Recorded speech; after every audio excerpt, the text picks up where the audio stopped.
Hey, this is Mr. A, and this lecture is going to be on the comparison of series and parallel circuits.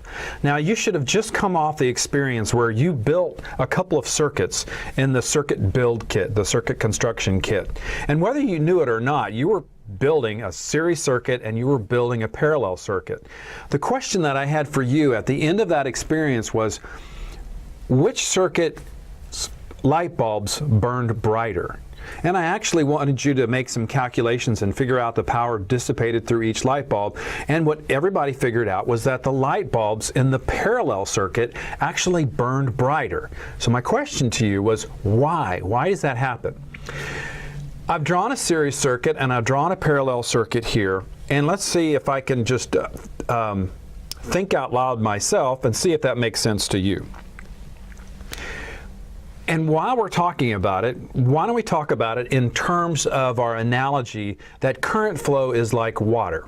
The two things that we know about water is that current is going to go from an area of high potential to an area of low potential. So water up on a hill is going to flow downhill. In terms of electricity, we call a high potential positive and a low potential negative. So here's my battery with a positive and a negative. So we know that in this series circuit that current is going to flow from a high to a low. And in a series circuit, there's only one path for the electricity to flow. Likewise, in a parallel circuit, electricity is going to flow from a high into a low. So it's going to flow like this in this branch of the circuit. We call this a branch of the circuit, but there's another branch of the circuit also. So there is going to be current flowing in this branch of the circuit also. So there are two paths for the current to flow. Now let's see, does that make sense in our analogy? If you had a stream that was flowing downhill and it branched, say, halfway down the hill, and then there were two parallel streams, and then those streams got back together. That's kind of like what we're drawing them here. If I would have turned this a different way, maybe that would have been a little more visual, but these are the drawings that are in your book, so that's why I drew them this way. Point is, we have more than one path in a parallel circuit. And remember, for some of you that were having trouble with coming up with this design, that's what I told you. You need to have, in order to have independent control over the current flow in each branch, they needed to branch, right? So, the other point that I want to make in our analogy between electricity being like water is that not only does water flow from high to low, but current also takes the path of least resistance. Now, in your experiment, these resistors were the same. And so when you calculated the current flow and you calculated the power, you got the same numbers. But it doesn't always have to be that these resistors are the same. They could be different resistance.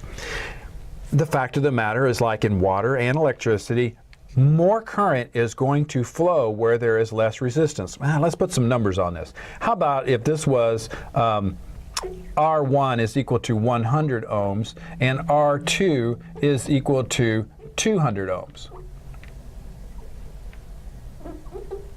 Now, where do you think that you would get more current flow? Through this branch where the resistance is 100 ohms, or through this branch where the resistance is 200 ohms? Well, you would get more current flow where there was less resistance. So more current is going to flow through this direction. Would it be twice as much? Kind of seems like it would be, because the resistance is half as much. But you could do that calculation.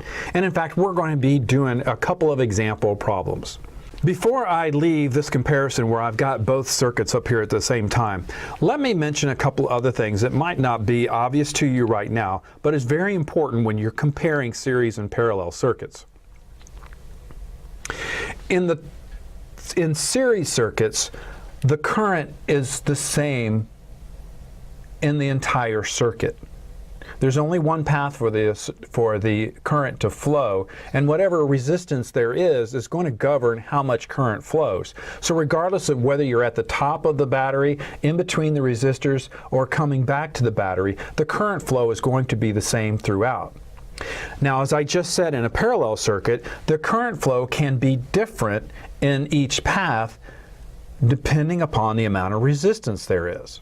So the current can be different between a series circuit and a parallel and the branches of a parallel circuit. Let me talk about voltage. The voltage in a parallel circuit is the same across the resistors, whereas the voltage in a series circuit can be different. So before I was talking about current, now I'm talking about voltage. Let's see if that makes sense. Here I've got the battery, and I've got a plus, let's call this, I don't know, 9 volts.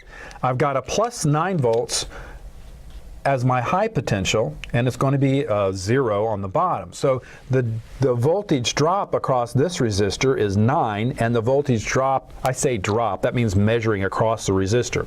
The voltage drop across this resistor is 9, and the voltage drop across this resistor is 9. Okay? That's not going to be necessarily the case in a series circuit, because what these resistors are doing is actually dividing the voltage as it goes. So I was kind of thinking like this with our analogy. If you had two surveyors and they were trying to measure what the elevation was on the top of the waterfall and the bottom of the waterfall, here's the waterfall. So you're going to have one surveyor up here saying, hey, it's 9 feet above the 0, and the guy's down here, yeah, I'm at 0. In this analogy, this is halfway down the waterfall in between these two resistors. So this surveyor, you're going to have maybe 3 surveyors, right? One at the top of the waterfall, one halfway down, and one at the bottom of the waterfall saying, okay, this is how much drop we've had across this resistor. So I don't want to have to make calculations right now. If I just said, say this was R3 and this was 300 ohms and R4 was the same,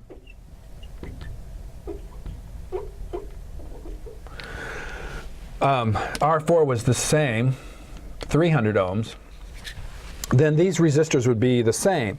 The voltage drop across this resistor, if this was, let's say this was 6 volts now, there would be 3 volt drop across this resistor and a 3 volt drop across this resistor.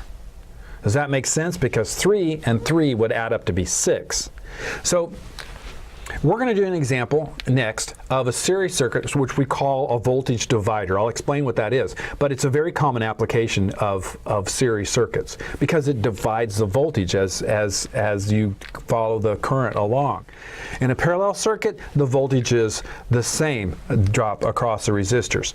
Now, have we answered our question yet about why the bulbs burn brighter? Well, maybe you did earlier in your while we were talking about this. If there is more current flow through the parallel circuit, then the bulbs are going to be brighter, right? If we talk about the power of the bulb having to be a function of the current, then you would say, well, the more current that I have, the brighter the bulbs are going to be.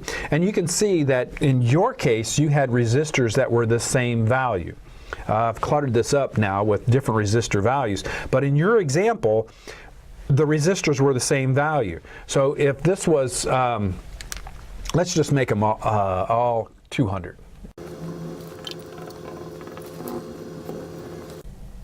All right, I've made it so that all these resistors are the same. This is a similar situation that you had when you were working in the circuit construction.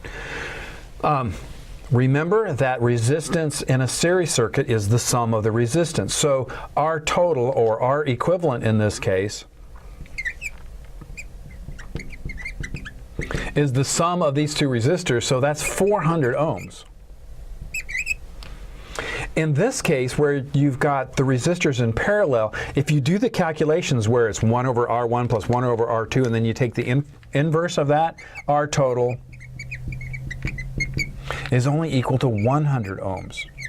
There's a lot more current flowing in the parallel circuit because the resistance is less. More current means the bulbs are going to be brighter. Is that a good thing? Well, if you want bright bulbs, is that a good thing if you want your battery to last? More current is going to drain your battery more. Okay. I hope that's a sufficient side-by-side comparison of the series and parallel circuits. What I want to do now is a couple of examples, a little more complicated examples of each.